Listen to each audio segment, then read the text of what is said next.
For years, Iran and Israel fought a shadow war. Proxies, cyber attacks, covert strikes, never direct, always deniable.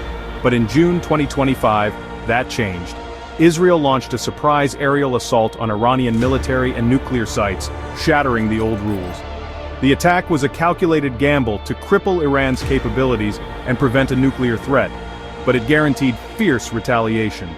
For Iran, this was an intolerable violation, demanding a powerful response to restore deterrence and regional standing. The shadow war was over. Open conflict had begun. Iran and its Houthi allies, long aligned in their regional ambitions, responded instantly to the escalating tensions. They unleashed a coordinated barrage, sending waves of drones and missiles hurtling towards Israel, demonstrating a clear escalation in their proxy conflict. This was a calculated move, designed to test the resolve of Israel and its allies. Recognizing the gravity of the situation, the U.S. swiftly joined Israel's defense, bolstering their existing security umbrella. American naval and air assets, equipped with advanced interceptor technology, played a crucial role in intercepting incoming projectiles, preventing significant damage and casualties. The effectiveness of these systems was immediately put to the test. But on June 22, the U.S. took a dramatic step, escalating the conflict beyond defensive measures. In a move that sent shockwaves across the globe, the U.S. launched targeted strikes against key Iranian nuclear sites, aiming to cripple their nuclear program. This aggressive action transformed the regional conflict into a global flashpoint, raising fears of a wider war and prompting urgent diplomatic efforts. In a televised address, President Trump declared the targeted sites destroyed, asserting that the strikes were necessary to prevent Iran from developing nuclear weapons. Despite the president's declaration, the risk of a wider war soared as Iran vowed to retaliate for the attacks on its sovereign territory. True to their word, Iran swiftly retaliated, directly targeting the U.S. Al Udeid Air Base in Qatar, a critical hub for American military operations in the region. This bold move pushed the already volatile region to the very edge of all-out war. Behind the scenes, a flurry of frantic diplomacy, led by various international actors, eventually led to a fragile ceasefire agreement, offering a glimmer of hope amidst the chaos. However, the truce remained shaky and precarious, with both sides engaging in heated accusations and sporadic exchanges of missile fire, a constant reminder of the underlying tensions. Both sides eventually agreed to a partial military withdrawal, reluctantly pulling back from the brink, but the underlying issues remained unresolved. Beneath the headlines, civilians bore the brunt. In Israel, missile barrages killed 28, wounded thousands, and displaced over 9,000. Families forced from their homes, lives upended. The psychological toll was immense, with daily life defined by fear and uncertainty. In Gaza, Israeli operations continued, killing over 860 people during the Iran conflict, deepening the humanitarian crisis. The fate of 50 hostages in Gaza remained a national agony, with only 20 believed alive. Ordinary people, not soldiers, paid the highest price. The war's true cost was measured in shattered lives and enduring trauma. The war's shockwaves reverberated, hitting global markets instantly. Financial institutions and investors reacted swiftly to the unfolding crisis. Oil prices spiked dramatically, surging over 10% in a matter of hours. This sudden increase reflected fears of supply disruptions and geopolitical instability. This surge in oil prices inevitably fueled inflation, adding pressure to already strained economies worldwide. The combination of market volatility and rising inflation triggered widespread economic anxiety worldwide, creating an atmosphere of uncertainty and concern. For Israel, the immediate cost of missile defense soared to an astonishing $225 million per night, a figure that highlighted the immense financial burden of protecting its citizens.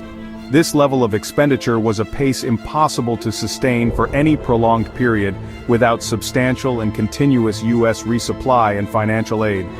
The sheer scale of the economic strain exposed the fundamentally unsustainable nature of modern warfare, particularly in asymmetric conflicts. The conflict highlighted the stark reality where defending against relatively cheap rockets and projectiles costs millions of dollars, creating a significant economic imbalance. Leading economic analysts at Oxford Economics issued a warning, projecting that global GDP could potentially drop by as much as 0.3% by the year 2026, translating to hundreds of billions of dollars lost in economic output and potential growth. As the conflict dragged on, it increasingly became a war of attrition, a prolonged struggle with no clear end in sight. This protracted conflict was testing financial resilience just as much as it was testing military strength and strategic capabilities. Ultimately, the true price of war extended far beyond the immediate battlefield, rippling outwards to impact the global economy and international stability. By late June, a tense ceasefire held, a fragile agreement brokered after weeks of intense conflict. The guns had fallen silent, but the air remained thick with uncertainty. The region remained on edge, a powder keg waiting for the next spark. Military patrols were frequent and border checkpoints became symbols of the uneasy truce. Thousands in Israel were still displaced, their homes reduced to rubble, their lives uprooted. Evacuation centers and temporary housing became their new reality, a stark reminder of the war's devastating impact. And trauma lingered on both sides, a deep wound that would take years to heal. Hospitals overflowed with the injured, counseling sessions became a necessity, and memorial services honored the lives lost. Iran faced internal unrest, with protests erupting in major cities. The war had exposed vulnerabilities within the regime, and dissent was growing louder. The nation also faced the daunting task of rebuilding its military, repairing damaged bases, and replacing lost equipment. The cost of the war was immense, both in terms of human lives and material resources, and the restoration of its nuclear programs became a top priority, despite international scrutiny and sanctions. The pursuit of nuclear capabilities remained a contentious issue, fueling regional tensions. The war redrew the region's strategic map, shifting alliances and creating new power dynamics. Old rivalries were intensified and new conflicts emerged. The conflict served as a stark reminder, proving Israel's reliance on U.S. support, both militarily and economically. American aid became even more crucial, and joint military exercises underscored the strong alliance, and it forced neighboring Arab nations to reconsider their alliances, weighing their options in a rapidly changing landscape. Diplomatic summits and regional conferences became platforms for navigating the new geopolitical realities. The peace was fragile, a delicate balance hanging by a thread. A pause, not a resolution, merely a temporary reprieve from the storm.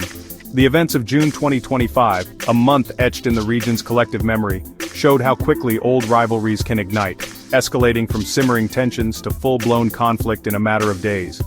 Changing millions of lives overnight, forcing families to flee their homes and seek refuge in overcrowded camps. The scars of this war, both physical and emotional, will shape the Middle East for years to come, influencing political decisions, economic development, and social dynamics for generations.